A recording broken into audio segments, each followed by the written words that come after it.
Hello, everyone, and welcome to our Advanced LinkedIn Strategies Events to Sales Navigation series.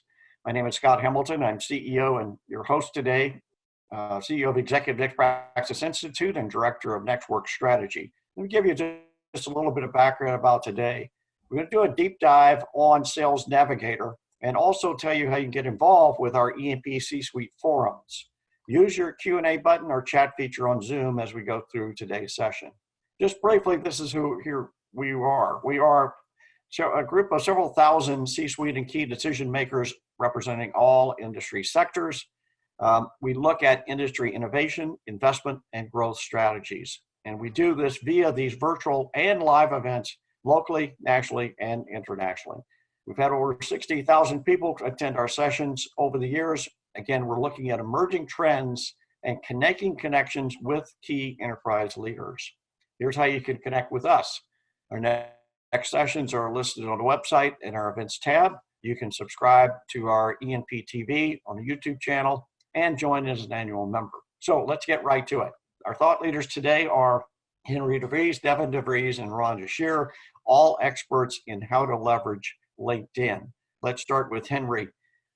He's a columnist for Forbes. He's CEO of Indie Books International. We've worked with Henry for over 15 years. He's been the co-author of more than 300 business books across his career. Devin is Vice President of Production and Promotions for Indie Books International. She is an expert in e-commerce, web-based businesses, and had over 8 years of web marketing and e-commerce experience. Rhonda Shearer is our returning champion from in terms of working with LinkedIn, and she's the author of a best-selling book, Convert Your Connections to Cash and Relationships to Revenue, The 2-Minute Networker, ABCs of LinkedIn, and many others. She's an expert at teaching CEOs, realtors, and others how to leverage LinkedIn and convert relationships to revenue. So let's get right in it, and we'll start with Henry DeVries to begin with. So our early experience in those research days was working with a $1 billion New York Stock Exchange direct marketing giant, Hart Hanks. And we were hired for their technology division. We worked with their client roster, companies like IBM and Hewlett Packard and the rest. And we really looked into changing everything they were doing to digital. So we took all their brochures and we made them PDFs, and we took their live lectures and made them webinars and teleseminars. And then we measured the ROI, and we found that we were getting a 400 to 2,000% marketing ROI, 4x to 20x for the money put into the programs, what they got out in revenue. And this excited us. We perfected a mail call strategy. The game changer came in 2014. That's when LinkedIn hit 300 million members. And LinkedIn had created the world's greatest B2B business database that you could access and target for very little money. One of the marketing authors who I respect in the field has a number of bestsellers, but he said, "You're really perfecting this hand-to-hand combat strategy." And I said, that's the beauty of it. That is the beauty of it. And that's what we're going to share today. We now recommend a LinkedIn call strategy. As I mentioned, one of the first people to get on board was Scott Hamilton, and what morphed and evolved into the Executive Next Practices. We tested all sorts of seminars live and teleseminars and webinars and all sorts of things.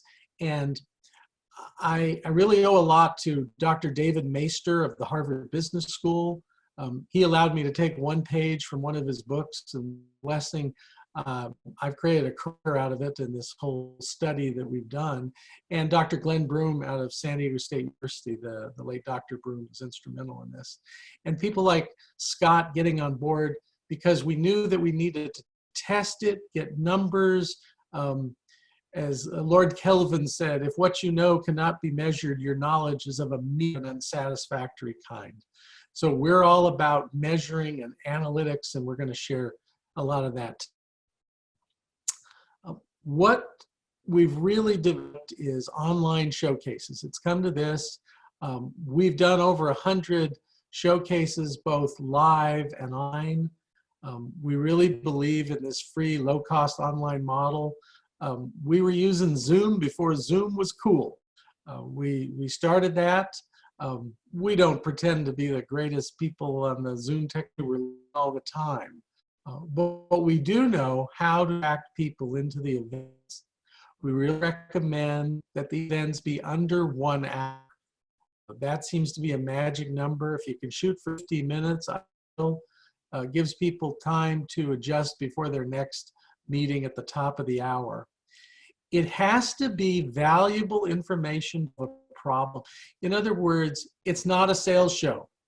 A Zoominar is not about how to get the message in. You need to be generous. Our brand is generosity. The more generous you are, the luckier you're going to get in business when it comes to generating revenue from these events. You're helping people solve problems. So, and Scott, I want to salute you for what you're doing with E&P. You jumped in to be a provider of solutions and help during this time. I salute you for that. Thanks, Henry. You're welcome.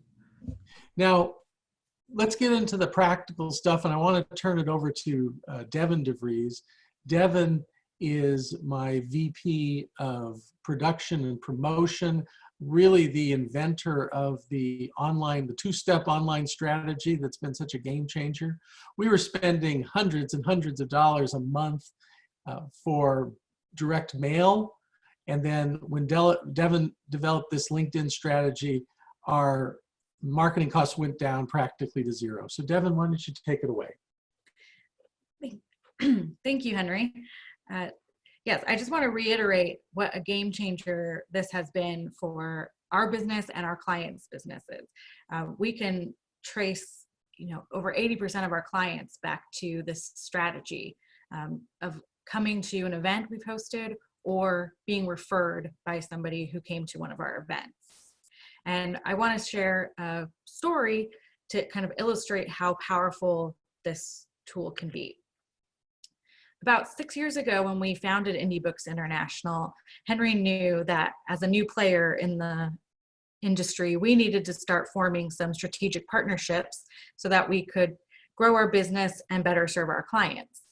So he had done some research and found that the #1 public relations company for promoting authors and books was a firm out of Tampa, Florida called News and Experts. And he was able to get a call with their CEO, Marcia. And they had a really nice initial conversation about, maybe we could be a referral source for them and they could be a referral source for us. And it kind of ended, as those calls often do, with well, this all sounds great. And Marcia said, next time you're in Florida, why don't you come by the office and we'll talk more. So Henry hangs up the phone, comes out to me in my office and says, when's the next open date on our calendar? And I said, about 3 weeks from now, the beginning of September. And he said, great, we're going to Florida. I said, okay.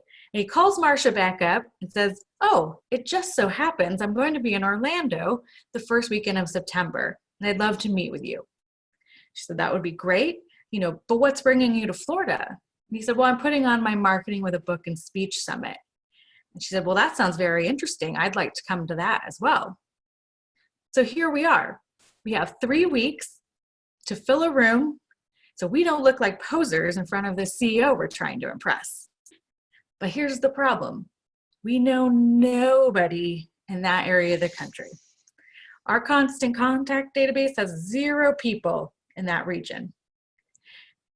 So we can't rely on the normal marketing strategies we had used before. So what were we going to do? And the answer came in LinkedIn. And I said, okay, the thing that I love about LinkedIn is all of that information we all put in our profiles is searchable. So we can find our target audience. We can search by job title, industry, organizations people belong to. So for us, we know, Institute of Management Consultants or Vistage are target-rich environments for us. and we're able to narrow down the search. And then you add in the geographic layer. So we were able to search by people in the Tampa, Orlando area. Now, I'll pause the story there for just a second to share a personal note about myself. I love that I have the flexibility to work basically anywhere in the world with Wi-Fi. But if I could choose one place to have my office, it would be on Main Street of Disneyland. I am a Disney nut. Henry knows this about me, and he believes in setting goals with, incentives. So he said, if you can get 12 people to sign up for this event in 3 weeks' time, I'll buy you a ticket to Disney World while we're in Florida. And to me, that was like challenge accepted. And I developed this simple 2-step process on LinkedIn. So again, it was identifying who our target is and searching. And it just started with a simple connection request. So we just add one sentence to the I'd like to add you to my network is kind of the default. We just added, if you would be open to an invitation to be a guest at an event I'm hosting for consultants in Orlando, we'd love to connect. And that's it. It was a very, soft knock at the door approach. It's not pushy. And then if they accept the connection, we followed up with a 1-paragraph invite to our no-cost seminar, has a link to our website for more information. And that's it. It's purposefully not salesy, not spammy. It's a generous offer of information. And like I said, I just found as many people within a 2-hour radius of Orlando, Florida. And in the end, I was able to get 15 people to sign up for the event. Marcia came, we had a great meeting. She's become a wonderful partner for us to this very day. Her firm's been able to get our authors on radio and national TV. And she's been a referral source for us as well. One of our biggest contracts to date was a referral from Marcia. But that's not even the best part of the story. We wrote business that covered the expense of that entire trip before we even left our offices in California, all as a direct result of those LinkedIn messages. So we had a couple people that got the invite, and one said, I can't make it that day, but I've been looking for a ghostwriter. Can I just schedule a call with you? And the other one, and this is an interesting point I just want to make, is that when you send out these messages, they're going to look at your profile, see all the wonderful stuff you've put on there. And this gentleman had read Henry's profile and seen that he's a Vistage speaker. And he said, I've been trying to get into the Vistage speaking world. Could you coach me on it? And he bought 2 coaching sessions, which again, isn't even our main business, but it was a nice additional thing. And that was all before the event even happened. Like I said, every event we do, we know leads to at least one client. We don't necessarily know if it's going to be somebody in the room, but it could be somebody they know down the line. And we have used that strategy now. I think we're on our 100th Marketing with a Book and Speech Summit across the country. We've even done it internationally, and it works time and time again. And we've trained our clients to do it. If you have the right topic for your audience, they will respond. And just to finish and wrap up, Henry mentioned we had started doing online events, and it just was one of those kind of fortuitous things. At the beginning of the year, we decided we wanted to start doing virtual events. And so we were able to get a couple months of data to show strategy works the same way. And the benefit is that you're now not limited to people in your geographic area. So we're now able to connect with people in other areas of the country that we never would have been able to make it for a live event. So that's been a great benefit, and we've seen some great results from that. And with that, I think I'll give it back to Henry to go over some metrics. Thanks, Devin. Devin mentioned we started Zoom at the start of the year. It's because I said, Devin, I don't want to travel as much. Be careful what you wish for, because I'm not traveling at all. Though yesterday I gave my first paid speech on Zoom, and I've got another paid speech next week on Zoom. And I'm speaking more than ever. So, but I'm staying here at home. I wanted to give you the metrics, because I said if what you know cannot be measured, your knowledge is of a meager and unsatisfactory kind. I have researched this in the 15-year study. We're up to, it's a $4 million study so far. We've got 5 years to go. I've tied in with other organizations in the Harvard Business School. This is what we're finding. If you invite 200 people to connect on LinkedIn, they're going to look at your profile. Rhonda will talk more about that. Rhonda and I have spoken together and talked on this subject for years. They'll check you out. And if they like what they see, we found 100 will accept the connection. And then approximately 15 will sign up. 10 will attend. You can do things to increase the percentage who attends by calling people or sending emails as reminders. Then we have found 4 of the 10 accept a strategy call. We really think you should offer some next step, like a no cost, no selling zone strategy call. I call mine book chats. Other people call them virtual coffee talks. And then 1 in 4 becomes a client. And the 1 in 4 is because we're interviewing them as much as they're interviewing us. And it needs to be a mutual decision to move forward. Somebody asked me once, well, don't you take everybody? And I just laughed and I said, no, and I don't think you should either. It's a meaningful conversation you're going to have. The people we've helped. As Devin says, there's all these side benefits. They know about you. If they attend, they can be an advocate that, oh, this was good information they share. They might be a referral source. I think the 4 magic words in the English language are, I know a guy. So, and if you're a female, it's I know a person. But it's still that somebody has heard you be helpful. They appreciate your heartfelt generosity, and they're happy to lead people to you. That's all part of this strategy. So with that, I'm going to turn it over to Scott. We have a white paper on this, a free white paper. If we talk too fast, Devin will actually send it to you, or I'll send it to you. It has the exact steps to do this. It gives you templates, so it's very helpful. And then also, if you would want a no-cost strategy call, just ask. We're happy to spend a half an hour with you. So with that, let me turn it to Scott. Great, thanks, Henry and Devin. Terrific job. Yeah, after following this call, all of the attendees will get a summary of the contacts for the speakers. And also, as I mentioned on Tuesday, there'll be a live recording of this entire session. So again, thanks again, as always, Henry and Devin, terrific job. So let's move on. Let's drill a little bit deeper now into LinkedIn and potential uses of Sales Navigator. Welcome, Rhonda. Thank you, Henry and Devin. Awesome presentation. Great information.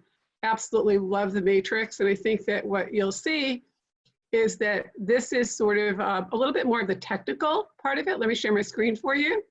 And kind of just the techie part of it. And also just a little bit of a, here for a second here from the beginning. Oh, I apologize, hang on here. Don't you love technology? Oh my gosh, where did we go? Okay, let me try this again. We just had this, here we go. Let's try it again. Oh my gosh, where did it go? Okay, here we go. Okay, and slideshow from the beginning. Okay, there we go. Okay, sorry for the technical difficulties. But what I'm going to do is just probably just add on to what Devin and Henry gave, which was amazing. But I want to just give you some background as well on some of the information about why LinkedIn is so powerful and the studies that Henry shared and Devin. But here's the thing that's interesting. That number that Henry mentioned before, about 300 million, it's now 500. And 4 out of 5 people on LinkedIn are the ones who are driving the business decisions. So What you also want to know, because many of us are on Facebook, and 90% of LinkedIn members do use Facebook. And so you can see here that your audience is clearly on Facebook. There are 33% of millionaires. So let's jump into the 3 secrets of how you can implement, and especially just using what Devin went over, because it really is brilliant. You present, that's your first point of contact. How are you showing up? And the reason that people will interact with you is because they look at your profile and they see that you are credible. Many, many people, what I have found, are extremely credible, but they're in witness protection. They don't show up like the superstar they are. The second part is prospecting. And again, I completely concur with Henry and with Devin. It needs to be in the no sale zone. And then finally, that's what leads to the profit. So the question that most people ask is, are you really getting business from LinkedIn, and can you track it? Does your profile actually speak to your ideal customer or client? And more importantly, does it position you as an expert with credibility? The reason that Henry and Devin are able to drive so many people to their events is when you look at Henry's profile, you know exactly what he does. You know exactly who he's done it for, and you can see all of the credibility right there. So it's a no-brainer to say, yes, he's getting found in searches. My question is, are you? So here's a perfect example. There's Scott Hamilton. You can actually see, a lot of times people say, well, what's the gold button? The gold button says you're using the paid version. And then if you look, he's got a very professional headshot. You can see he's a speaker. You see him in front of a huge audience. I mean, the credibility is untouchable. And then underneath his name, you can see exactly what he does. And when you're looking at it on a mobile, which about 53% or more do, you can actually see his about section. This is what it should look like. So if you are sending invitations to people, inviting people to events, and not getting the kind of response you're expecting, maybe it's because you're not showing up as the expert you are.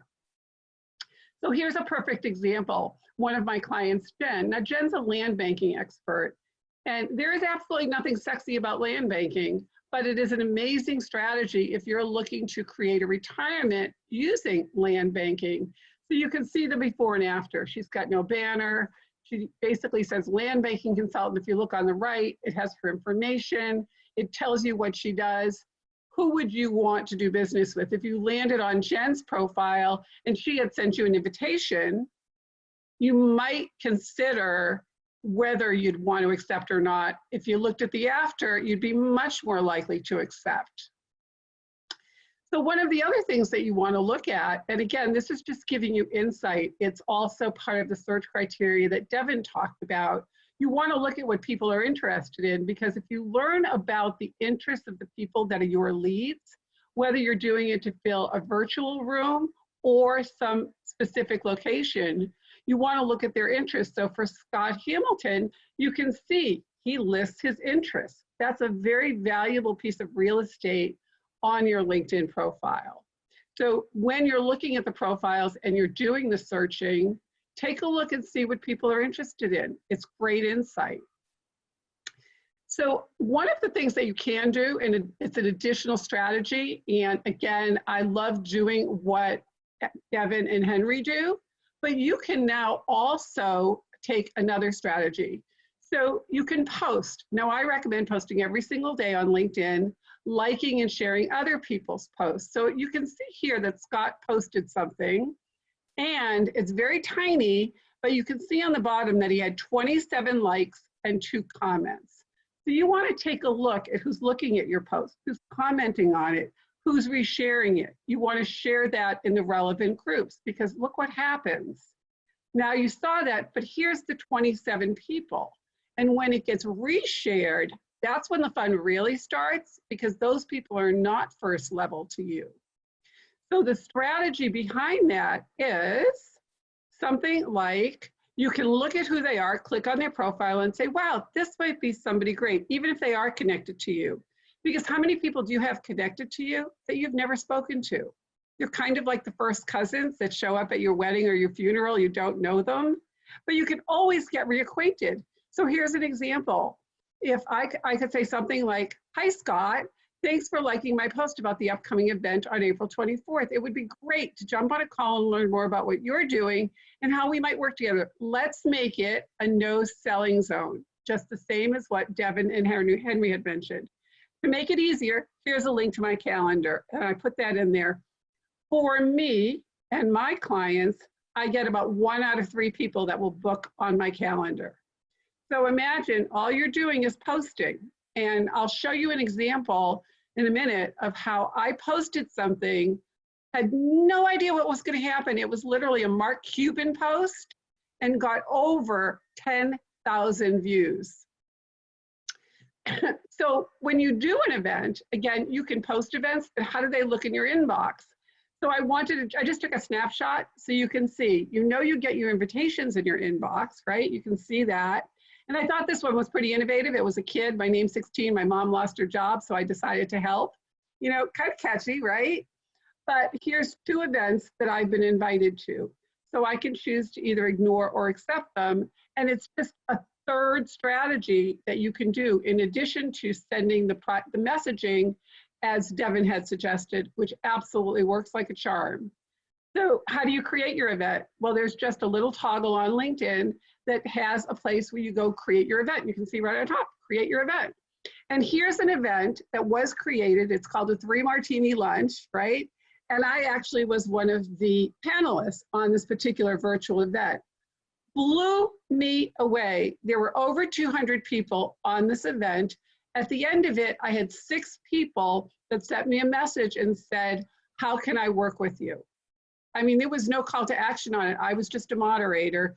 So again, creating your own events like this, in addition to the strategy that Henry and Devin share, goldmine. So let's just talk a minute about LinkedIn Navigator. It costs about $79 a month. It's well worth it if you do it annually. It's 20% less. It actually showed that 98% of the Fortune 500 companies use LinkedIn to tell their stories, recruit, and network. And if you want to use those filters the way that Devin explained, and you get so many more with Sales Navigator, I'm going to show you exactly that. This is why you want to be on it. So here's some interesting statistics. That's what Sales Navigator looks like for those of you that don't know. And for people that are using Sales Navigator, they get a 2.8 times search lift. In other words, they're showing up 2.8 times more in the searches. They're getting 4.6 more profile views and 2.5 times the number of connections. So if you really want to put LinkedIn on steroids, Sales Navigator is something that you really can't ignore. It outperforms the free version just like that. So I did a sample search just for giggles. I picked, okay, let's look for CEOs that are in Los Angeles, that are in the industry of hospitals and healthcare. They have to have 51 to 200 employees, and they're a second-degree connection. Second-degree connection means that we share somebody in common. They're not like a third distant cousin. So the results for me, and again, what I found was a total of 19. It was a very small search. Remember, it was in the second. But what I'm really interested in are the 9 people that posted in the last 30 days. Why? Because they have a pulse. They're actually doing something. And again, the strategy that I shared about how you can reach out to these people, they're already posting. So go and look what they're posting and start liking and sharing their posts. Here's another example. Managing partner of a law firm in Los Angeles, that's a second-degree connection. 64 results, 10 of them posted in the last 10 days. When I see the gold button, I know that they're actually serious. They're not in long-term parking. They're paying to play. So you can use Sales Navigator by saving the search, tagging it, using InMail. It's limitless in how you can use it, but the filters that you get and the ability to now zoom in on who it is that you want to be connecting with is absolutely huge. You can't underestimate it. So what happens when you're using Sales Navigator, you have a profile that shows up as the professional you are. It tells people, what do you do? What's the third-party proof? How can I reach you? I can't even tell you how many profiles I look at. And there's no way to reach them. There's not even a website or an email. But if you do it right, what happens is you create this funnel. So the appointments do get booked. It's just the same process that Devin and Henry talked about. And people come to your events. It works. It's just amazing. So it really is kind of just following the simple system. First, get your profile in a place where everybody knows what you do, who you serve, the proof is there. It's very, very easy to read and navigate, and you have a system. So this is the one that I wanted to share with you.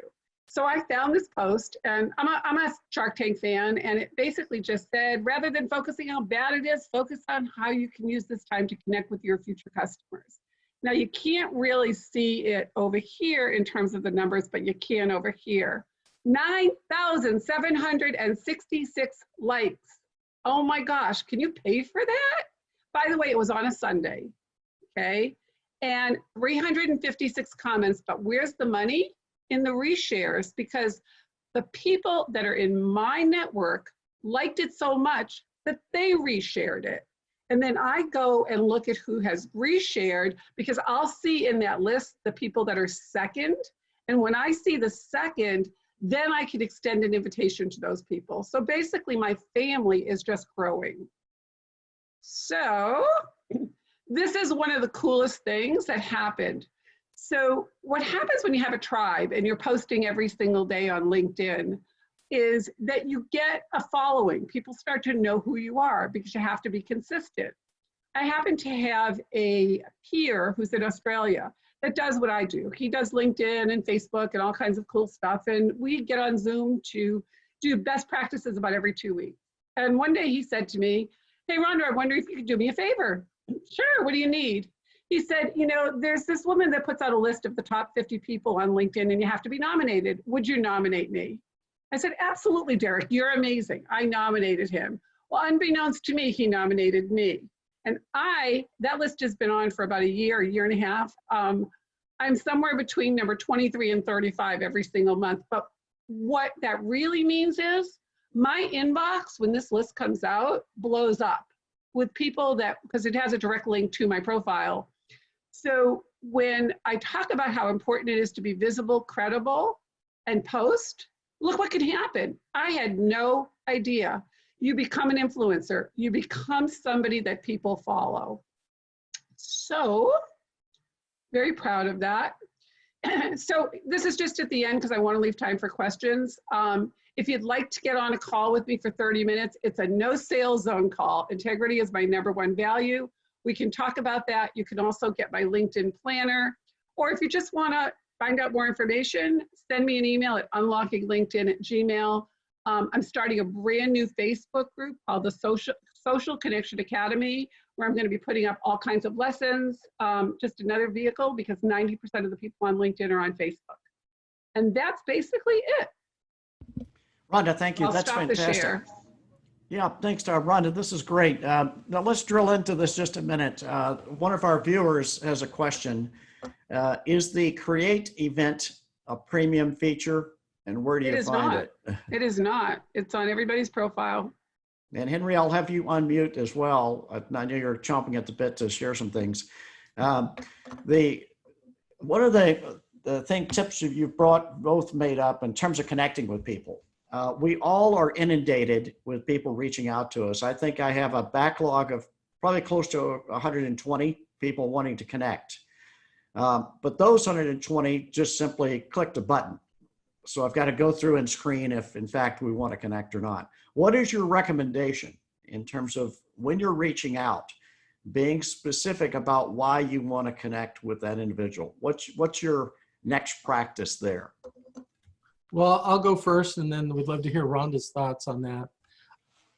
Our best practice is we found that when you when you ask to link in, mention their name and also the reason why you're linking in. For a lot of people, I'll say, you know, Scott, I write a column for Forbes.com. I'm interested in hearing more from you. Would you like to link in? For other people, you know, I speak to consulting groups.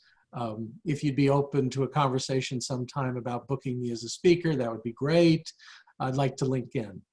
So when you're specific like that, it tells people that thought went into it. Again, the hand-to-hand combat. It's not a saturation bombing like the spamming of emails. So Rhonda, what about your thoughts? I actually agree with you. And, you know, one of the things that I often do when I'm sending out an invitation is I look to see where they graduated school. I went to UMass Amherst, and we're in California. So I'll write something like, I see you're a UMass Amherst grad. Looks like we share some common connections. Would love to connect and see. So I always look for the commonalities of where we could put that. I think your question though, Scott, was you have all of these people, who should you accept? Was that your question? Well, that's really part of the question is you're obviously screening people as they come in, but also you're more likely to accept someone if they've given you a specific reason for reaching out. And it only takes, as you know, it just takes a minute to write something, as Henry suggested, something specific. Exactly. And one of the criteria that I use, Henry, I don't know if this is true for you, but if they don't have a picture, they don't get in. You know, it's kind of like no tiki, no shirt, no picture, no connection. And the other thing also, I understand that people have to have a place to begin. So not everybody's going to have that magic number of 500 plus, but they need to at least have double digits worth of connections and a full profile. You know, if they have, I get invitations for people that have 3 connections. It's like, no, I don't think so. Go find some other people and then come back and get it filled out, you know? So, Henry, your thoughts? Well, I wanted Devin to share what she thought about the photos because it's a pet peeve. Well, there's a few. So I agree. One, if you don't have a photo, it's not trustworthy.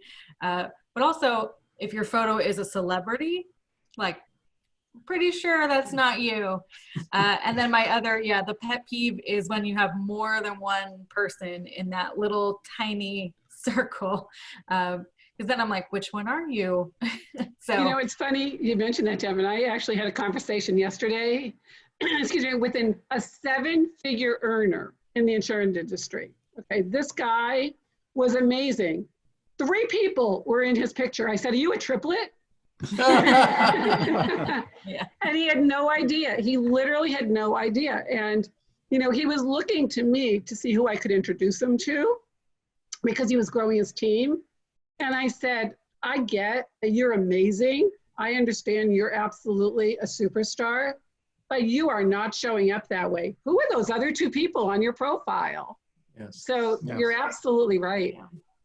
So Cynthia on the comments mentioned that fake profiles abound. I know the ones my favorite was the George Clooney photo. The guy wanted to link in. Or I also get, you know, Russian models who, and we have one contact in common. And I think somebody else accidentally just pushed the accept all button. So you can't do the accept all.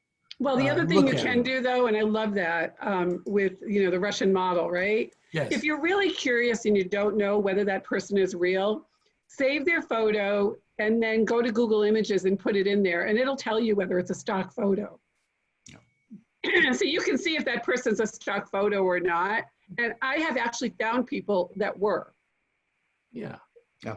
Well, we've all seen Catfish. We've all seen the documentary Catfish. So, okay. All right, so let's get back. One of the other questions from a viewer is about Sales Navigator again. I want to kind of drill into this for just a second. First of all, how do you sign up for Sales Navigator? How does one go about signing up for it? Well, they give you a 30-day free trial if you've never done it before, which I recommend that you take advantage of once your profile is actually something you're proud of. So what I recommend people do is show your profile to somebody that knows you, that knows what you do, and ask them very sincerely, look, you know what I do, you know the kind of service I provide. If somebody were referred to you based on this profile, would you still refer them? And if they say no, then take steps to upgrade the profile. If they say yes, then you're pretty much ready for prime time and just get the free trial. And all you need to do is have your LinkedIn profile open another button on Google. That's the easiest way. And just type in Sales Navigator free trial. And what's your response for the three of you? This is an investment, so we're all watching our cash these days, right? What's your response to somebody says, why is this going to be worth is there an ROI in this? What's the ROI on even getting involved? I'll start off with the ROI. Yeah. The bigger ROI has to be revenue, and you have to track have to follow the money, as they say. So you have to tell it. It's not on the first event or the first connection. It has to be a series of, okay, you put on the event, you got people to attend. How many conversations, meaningful conversations did you have after that? What led to a real proposal in your pipeline? We don't put proposals in our pipeline until somebody asks for what we offer in writing and a cost. And then from that, what is the sign up on revenue? So as Devin talked about, we've done 100 events. We've tracked over $1 million in revenue just from these events. With clients that we worked with from Hart Hanks, and we were really looking at that, and the revenue numbers were, if you do this on a consistent basis, you can get anywhere from a 4x to 200x. So, I'm sorry, 20x.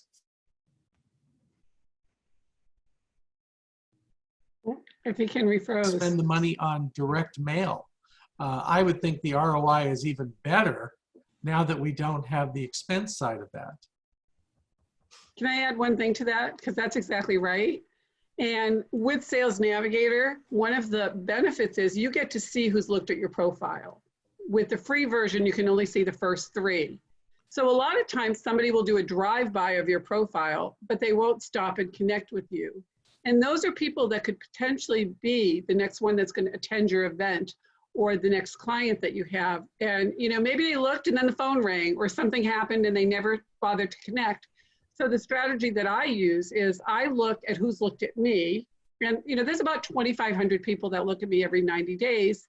And I send a message. It would say, Henry, noticed that you did a drive-by on my profile. Curious, what was it that caught your eye?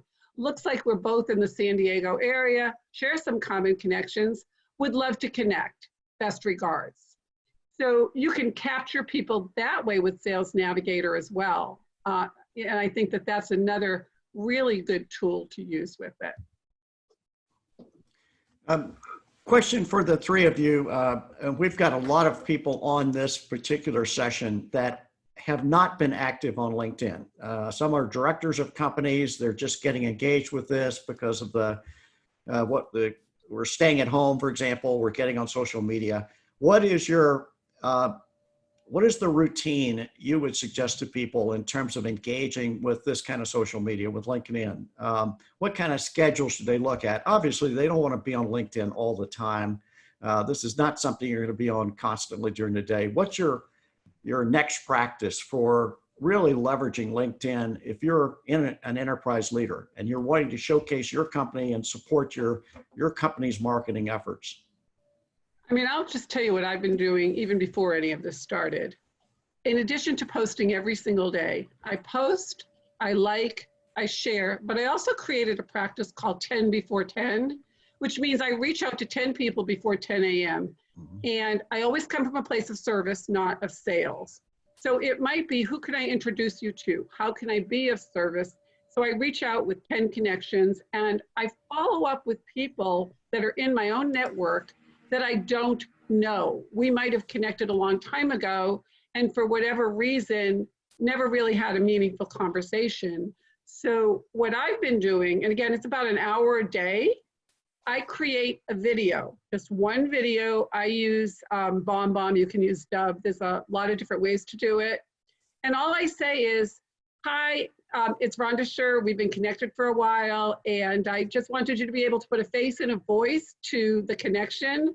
And since we've been sheltered in place, I'd love to know what you're up to. If you're up for a phone call and to see ways we can help each other in a no selling zone way, I put a link to my calendar below.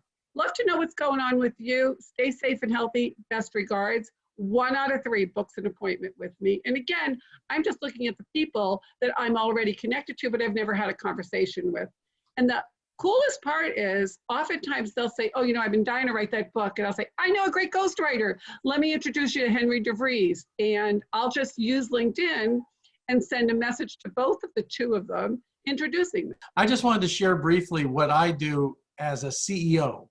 I've got a lot on the plate. I know a lot of other people are C-level and go like, well, how am I going to do all this? Well, I have a metric where I create at least one event a month.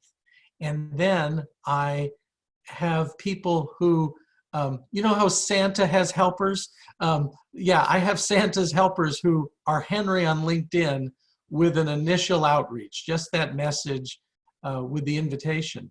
And then when anybody comes back, it's kicked to me and I'll answer their question or I'll provide other information. So that's how I leverage my time to go out there. I believe in planting 3 seeds a day on LinkedIn.